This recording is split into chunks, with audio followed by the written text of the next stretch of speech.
අපි හැම කෙනෙක්ගේම අතේ රේඛා තියෙනවා. හැබැයි මේ තරම් කාලයකට හිතලා බලලා තියෙනවද මේ අතේ රේඛාවලින් අපේ ජීවිතය ගැන කියවනවා කියලා අපේ අතීතේ වර්තමානයේ අනාගතය ගැන කියවනවා කියලා ටික වෙලාවකට හරි හිතලා තියෙනවද? ඔව්. අපේ අනාගතය, අපේ අතීතය, අපේ වර්තමානයේ මේ සියලු දේවල් මේ අතේ තියෙන රේඛාවලට කියන්න පුළුවන්. ඒ නිසාම තමයි අද දවසේ අපි සිරසාලින්ෙන් කල්පනා කළේ හස්ත රේඛා ශාස්ත්‍රයට අනුව ඔබේ අනාගතය ගැන කතා කරන්න. මේ හස්ත රේඛාවලින් ඇත්තටම කියවෙන්නේ මොනවද කියලා කතා කරන්න තමයි අද දවසේ අපි සූදානම් වෙලා ඉන්නේ. අපි ආරාධනා කරනවා සිරසාලින්දත් එක්ක එකතු වෙන්න කියලා. සුබ දැසනක් කියනවා නිවසේ සිට අපව නරඹන සියලුම දෙනාට. උමා ඔබට සුබ දැසනක් කියනවා. වගේම සිරසාලින්දෙන් අපිත් සමග එකතු වෙන සියලුම දෙනාට සුබ දැසනක් කියනවා අප්සරා වගේම. ඉතින් අප්සරා කිව්වා වගේ අත්ත බලලා ගොඩක් දේවල් කියන්න පුළුවන්. අපේ කේන්දරය බලලා ජ්‍යොතිෂය ගැන කතා කරලා අපේ ජීවිතය ගැන කියන්න පුළුවන් වගේම තමයි මේ හස්ත රේඛාව හරහත් අපිට අපේ ජීවිතය ගැන අපේ අනාගතය ගැන කතා කරන්න පුළුවන්. ඔව්. අද දවසේ අපි සූදානම් වෙලා ඉන්න උමාගේ අත බලලා උමාගේ අනාගතය ගැන කතා කරන්න. ඒ අතරේ අපි බලමු අද සිරසාලින්දී මොනවද තියෙන්නේ කියලා. ජීවන රේඛාවෙන් ඉහළට නගින රේඛා 4ක් 5ක් 6ක් විතර තියෙනවා. මේ ජීවන රේඛාවෙන් ඉහළට නගින සියලුම රේඛා වලින් ඔබේ දියුණුව ගැන කියනවා. කැල්සියම් බහුල ආහාර වශයෙන් අපි ගන්නෙ වැඩිපුරම තියෙන කැල්සියම් බහුල ආහාරයක් විදිහට කිරි. මොකද කිරි වල තියෙන කැල්සියම් අපිට ඉක්මනින් අවශෝෂණය වෙනවා.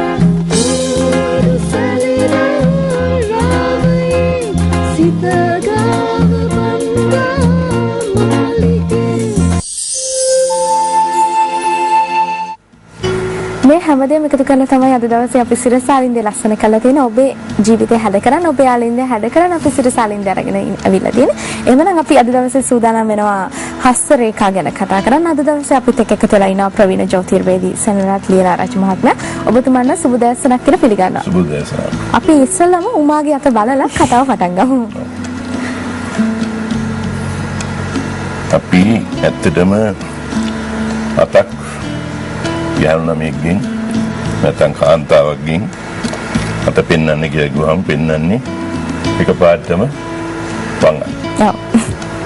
මේ දියණියන් අත බලන්න දික් කරගෙන ඉන්නේ වංග.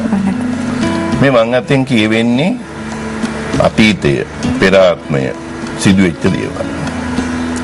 දකුණු අතෙන් තමයි කියවෙන්නේ වර්තමානයේ සහ අනාගතය. ඒක ඇත්තටම ඒ නිසා දෙකම දිහා බලන්න ඕන. අපි දැඩි ලෙස ඇති කරන සිතුවිලි වලින් වෙනස්කම් ඇති වෙනේම දකුණු අතේ තියෙන්නේ. සිතුවිලි ගැන තියෙන්නේ වම් අතේ. දැන් අපි මේ අත දිහා බලන්න බැරි ලැබපු එක මං හිතන්නේ භාග්‍යයක් කියලා හිතනවා. මොකද හේතුව මේ අතේ ගොඩාක් දේවල් කියන්න තියෙනවා. මම හිතන්නේ පැය දෙක තුනක් මෙච්චරලා කරන්න බැහැනේ අපිට. පැය දෙක තුනක් කරන්න. පළවෙනි එක තමයි මේ අතේ ඇඟිලි දිහා බලනකොට මේ විශේෂයෙන්ම අත් දෙකේම ඇඟිලි වල තියෙන කෙලින්න ටිකක් ඇදයි. දැන් මේ ඇඟිලි වල කෙලින්න ටිකක් ඇදයි. හાર્ට් ලයින් එක හෘදය රේඛාව හඳුන්වා දෙන නව ඇන්කපීඩියා ප්‍රෝ යකඩ ඔමෙගා 3 සහ වැදගත් පෝෂක පදාර්ථ සහිතයි. අනිවාර්යයෙන්ම සංගීතයේ සාහිත්‍ය කලාවට නැඹුරුවක් තියෙනවා. ඇඟිලි ඇද නැති කිසිම ගායිකාවක් නැහැ. ඇඟිලි ටිකක් ඇදයි ගායිකාවක් තියෙනවා. මම හිතන්නේ සින්දුවක් කියන්නත් පුළුවන් ඇති. ඔව් අනිවාර්යයෙන්ම උඹට හොඳ හැකියාවක් තියෙනවා. මොකද හේතුව ඇඟිලි ටිකක් ඇදයි. ඇඟිලි ගොඩක් ඇද වුණොත් ඇඟිලි ගොඩක් ඇද වුණොත් අපි ඒක හොඳ නැහැ. ඇඟිලි ගොඩක් ඇද වුණොත් විකෘති ආශාවන්ගෙන් පෙරළායයි. ඒක නිසා ඇඟිලි එහෙට මෙහෙට ගිහලා ඇද වුණොත් අපි අද පෙන්වන්න බලාපොරොත්තු වෙනවා ඒ වගේම. ඇඟිලි වලින් පෙන්වන දේ තමයි සිතුවිලි පිළිබඳව. ඒකෙන්ද ඒ විතරක් නෙමෙයි මේ ඇඟිලි මැද තියෙනවා මේ දැන් මේ පුරුක් දෙක අතර හරස් මෙහෙම පුරුකක්. මොකද්ද ඒකට කියන්නේ අතිරේක මුදු රේඛා කියලා. මේ මුදු රේඛා තියෙන එක දක්ෂතාවයේ පෙන්වන පිටීමක්. ඒ වුණාට ඔබට මම ටිකක් ආරාධනාවක් කරනවා මේ පුළුවන්කමක් තියෙනවා නම් ජ්‍යොතිෂයත් ටිකක් ඉගෙන ගන්න කියලා. මොකද හේතුව සොලමන්ගේ මුදුව කියන්නේ මේ දබරගිල්ල යට තියෙන ගුරු මණ්ඩලයේ තියෙන හරස් රේඛා. මේ ගුරු මණ්ඩලයේ හරස් රේඛාවක් ඔබගේ අතේ තියෙනවා. ඊට අමතරව සුලංගි දබරගිල්ල මේ අපේ මේ මහපට ඇඟිල්ලේ තනි රේඛාවක් නැතුව ඒකට අපි කියනෝනේ වී ඇටේ ලක්ෂණය කියලා. සම්පත් ලැබෙනවා කියලා එකත් ඔබ යතේ තියෙනවා. ඒකෙන් පුළුවන්කම ලැබෙනවා গুপ্ত දේවල් පිළිබඳව සහ සංගීතයේ සාහිත්‍යයේ කලාව පිළිබඳව ඉගෙන ගන්න. ඒ වුණාට මම හිතන්නේ මේ වයසේ අය උඟ දෙනෙක් අහන්නේ කවදාද බඳින්නේ කියලානේ අහන්නේ. ඔව්. ඉතින් බඳින්නේ කවදාද? කවදාද විවාහය සිද්ධ වෙන්නේ? ඔව්. මේ විවාහය සිද්ධ වෙන දිනේ තමයි හොයන්නේ. ඔව්. ඔක තමයි අහන ලොකුම ප්‍රශ්නේ. දැන් මේ අතේ තියෙනවා ඒ හම්බ වෙන්නේ කොහේද? දැන් අපි කෙනෙකුට විවාහ වෙන එක්කෙනා හම්බ වෙන්නේ කොහේද? ඔක හරි ප්‍රශ්නයක් නේ. දැන් හම්බ වෙන එක්කෙනා හම්බ වෙන තැන කොහොමද? කොහොම එක්කෙනෙක්ද කවුද වෙන්නේ? දැන් ඉතින් උනාට ඉතින් කියන්න වෙන එකක්. පළවෙනි සම්බන්ධය අහිත කරන්නේ. ඇත්තද? ඔව්. දෙවෙනි සම්බන්ධය හොඳයි. කොහොමද ඒක කියන්නේ? ඒක කියන්නේ මේ අතේ තියෙනවා සමාන දිග විවාහ රේඛාවක් තියෙනවා කොට එකක් තියෙනවා. මේ කොට එක තමයි සම්බන්ධතාවයක් ඇති වෙනවා අතහැරෙනවා. මේ දිග විවාහ රේඛාවක් තියෙනවා මේ විවාහ වෙන්න බලාපොරොත්තු වෙන එක්කෙනා ටිකක් නේ ගොඩක් දක්ෂතාවයක් තියෙන ප්‍රසිද්ධියටපත් වෙන කෙනෙක්. මොනවා හරි දෙයකින් ලොකු ප්‍රසිද්ධියකටපත් වෙන සමහරවිට නම කිව්වා අපි දන්නවා ඉතින් නම කියන එකක් නැහැ නේ මෙතන. ඔව්. ඉදිරි දවසක නම කියයි. ඒකින්ද නම කිව්වහම සමහරවිට අපි දන්නවා. එහෙම වෙන්න පුළුවන්. ඉස්සරහට වෙන්න පුළුවන්.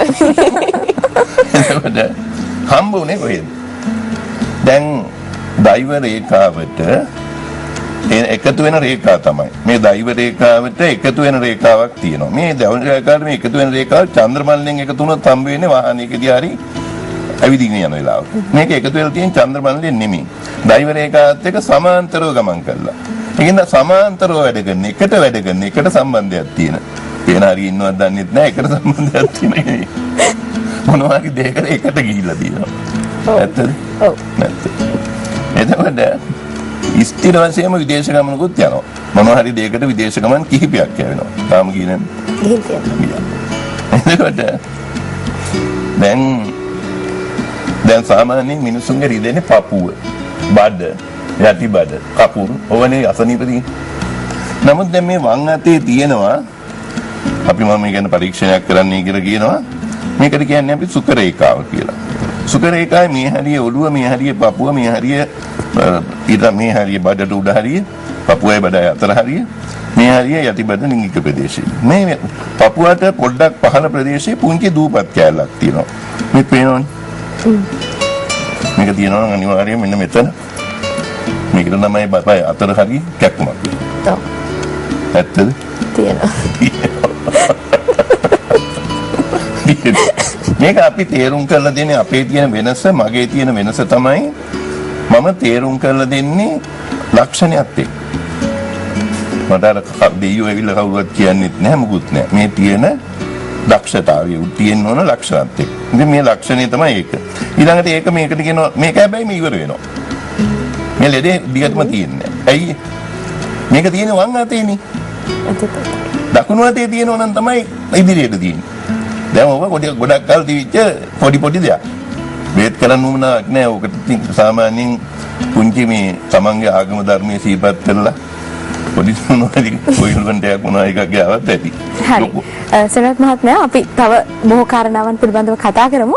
ඊට කලින් අපි පුංචි විරාමයකට යනවා. විරාමයෙන් පස්සේ අපි ආයම සිරසාලින්දෙන් මුණ ගැහෙනවා.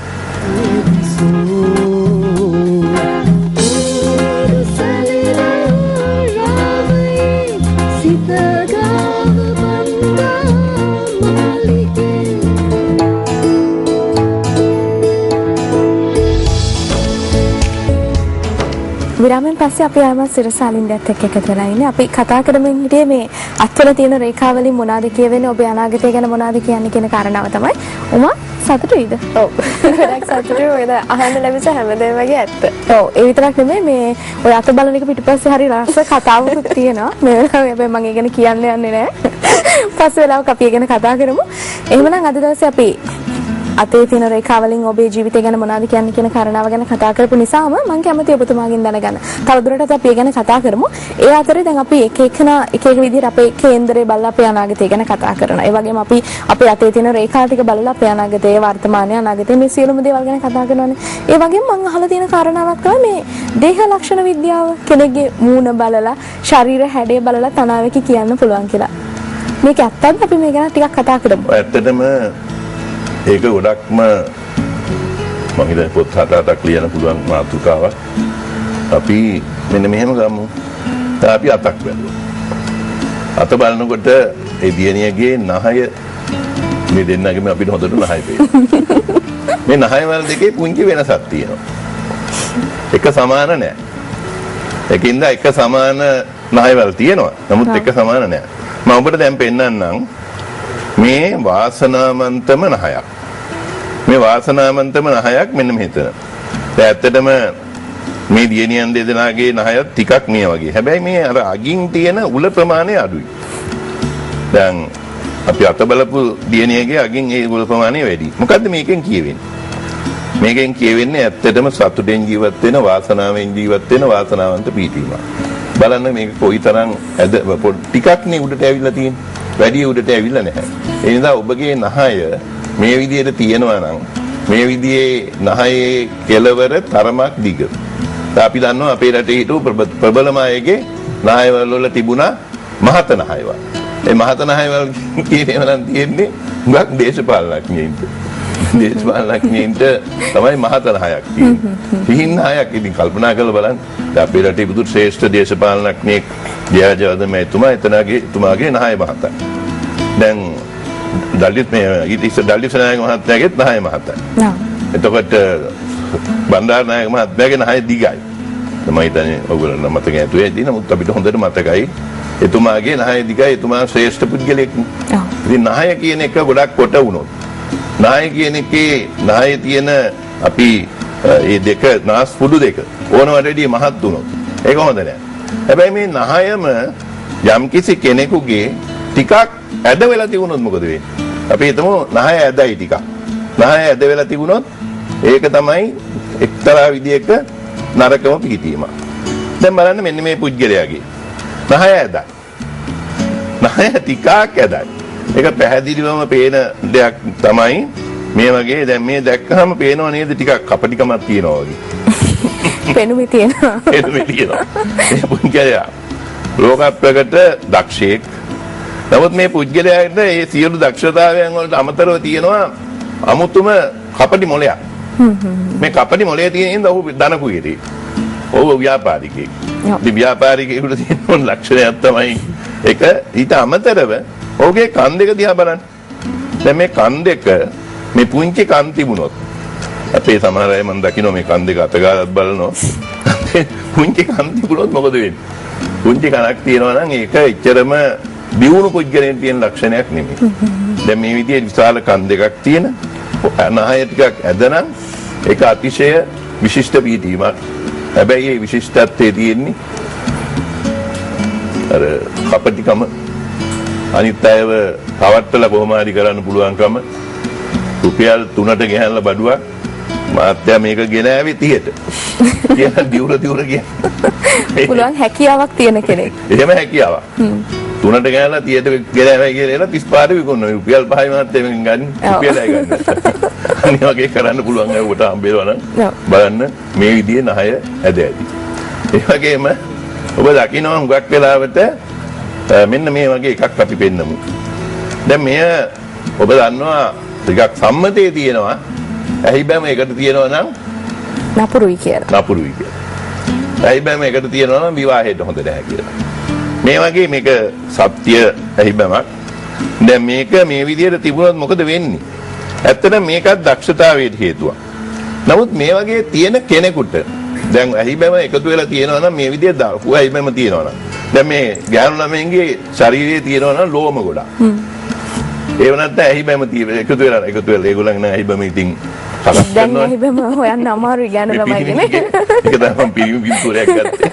පිරිමි පින්තූරයක් ගත්තේ.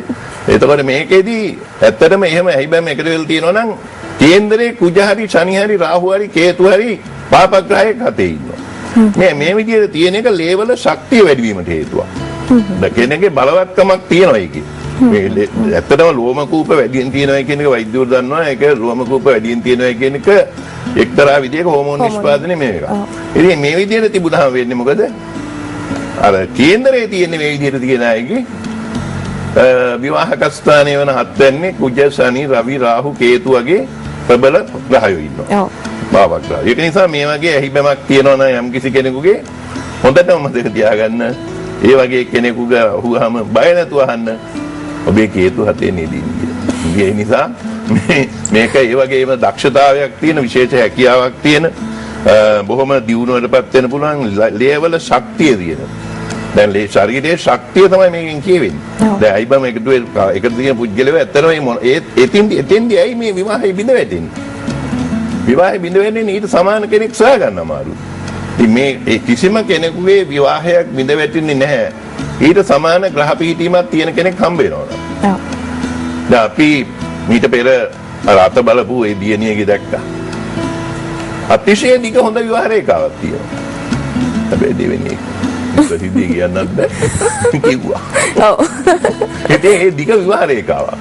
ඒ දිග විවාහ රේඛාවක් තියෙන විවාහ රේඛාවේ ශක්තිමත්කම තියෙන ප්‍රශ්නයක් ඒ වගේම තමයි අපිට ඇඟිලි ගැන මේ සියලුම අංග ලක්ෂණ පිළිබඳව විශේෂ දැනීමක් ලබා ගන්න ඕන නියම ජ්‍යොතිෂයේදී ඉන්නවා.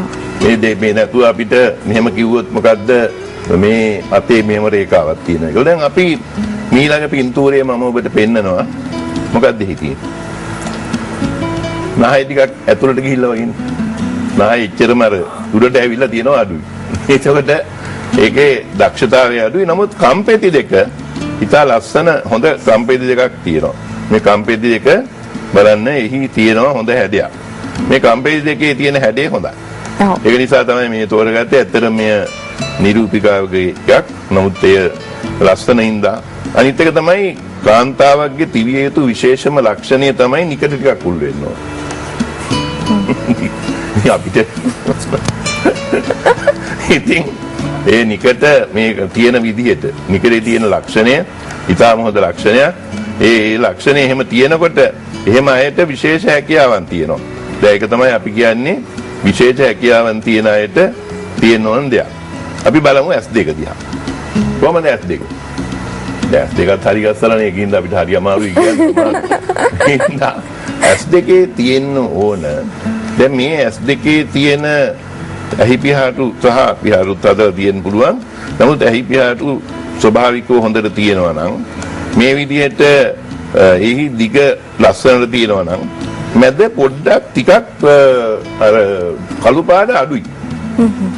මෙන්න මේ කළු පාට වැඩියෙන් තියෙන එක තමයි හොඳ පිහිටීම හැබැයි. කළු පාට හොඳටම තියෙන්න ඕනේ. ඒ කියන්නේ කළු අපි කළු ප්‍රදේශයේ තියෙනෝනේ ඇහි තියෙන්නේ. ඒ ප්‍රදේශයේ සුදු පාට කැලල සහ කළු පාට කැලල. ඒ දෙකේ තියෙන ඕන වර්ණයක්. එතකොට අපි ගත්තාම දැන් මේ ඇහි තිබුණොත් යම් කිසි විදියකින් පොඩි උපන් ලපයක්. දැන් මේ උපන් ලප ගැන අපි ඇත්තටම ඉදිරියේදී ටිකක් වැඩිපුර කතා කරමු. උපන් ලප ගැන කතා කරනකොට උපන් ලපයක් තියෙන්න ඕන හොඳම තැන කොහෙද? මම අහලා තියෙන විදිහට නොපෙනෙන තැනක, Tamanට නොපෙනෙන තැනක. ඒ කියන්නේ මේ දුවක් දන්නවා ටිකක් නේවා. ඔබ අහලාම නොපෙනෙන තැන් වල උපන් ලප තියෙනවා. දැන් යම් කිසි කෙනෙකුගේ උපන් ලපයක් තියෙනවා නම් දැන් අපි දන්නවා රැජිනක් වෙන්න. කෙනෙකුගේ උපන් ලපයක් තියෙනවා නම් ලිංගික ප්‍රදේශවල. එතකොට දැන් අපි හිතමු පියවුරේ උපන් ලපයක් තිබුණා.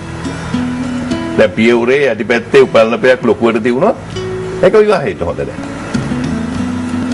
එතකොට ඒක නිසා මේ උපන් ලප පියවර බලනකොට දැන් අපි දැක්කා කළු පාට ලපයක් තියෙනවා. මම අර බලපු අතේ චන්ද්‍රමල්ලි. චන්ද්‍රමල්ලි කළු පාට ලපයක් තිබුණා. එතන කියවෙන්නේ ඒ කළු පාට ලපේ තුවාලයක් කරලා දීච්ච එකක් ඒකින්ද අපි ගැන කතා කරන්නේ නැහැ. ඔව්. එතන ඒ ලපයක් තිබුණොත් ඒක ජලයෙන් විපත් වෙන්න පුළුවන්. එතකොට සිකුරු මල්ලේ කළු පාට ලපයක් තිබුණොත් ආදරේ වේදනාවකටපත් වෙන්න පුළුවන්. අර නිකටේ නම් කළු පාට ලප දැන් අපි නිකන් ස්වභාවිකව අස්වාභාවිකව තියාගන්නවා ස්වභාවිකව නෑ. ඒ ස්වභාවිකව තියාගත්ත ලංකාවේ හිටු සුප්‍රසිද්ධ නිලියන් හිටියා. ඒගොල්ලන්ගේ තත්ත්වය ඉන්දියාවෙත් හිටිය මීනා කුමාරි වගේ අය. ඒ වගේ අයගේ විශේෂ හැකියාවක් තමයි මේ කළු පාට ලපෙන් කියවෙන්නේ. ඔව්. ඒකෙන්ද මේ ලප කැරල් පිළිබඳව හොඳ පැත්තක් තියෙනවා. හොඳයි ඔබතුමාට බෙහෙවින්ම ස්තුතියි අද දවසේ අපිත් එක්ක එකතු වෙනවා. අපි ඉදිරි දවසක මුණ ගැහිලා මේ කාරණාවන් පිළිබඳව තවදුරටත් කතා කරනවා. මොකද දැන් නිවසේ සිට අපිව නරඹන ඔබට පුළුවන් මේ කියපු දේවල් අනුවනේ තමන්ගේ නහය බලන්න, නිකට බලන්න, S2 මේ හැම දෙයක් ගැනම බලලා ඔබටම පුළුවන් තීරණයක් ගන්න. ඒ විතරක් නෙමෙයි මගතොට යන කට්ටියට අනාවැකි කියන්න පුළුවන් දැන්. ඔව්. අපි තව ඉස්සරහටත් කතා කරන්න තියෙන දේවල් ඔබතුමාට ස්තුතිවන්ත වෙනවා. ඒ වගේම තව ඉදිරියට අපේ වැඩසටහනෙන් කතා කරන්න තියෙන දේවල් ගැන කතා කරන්න මේ විරාමයෙන් පස්සේ එකතු වෙමු.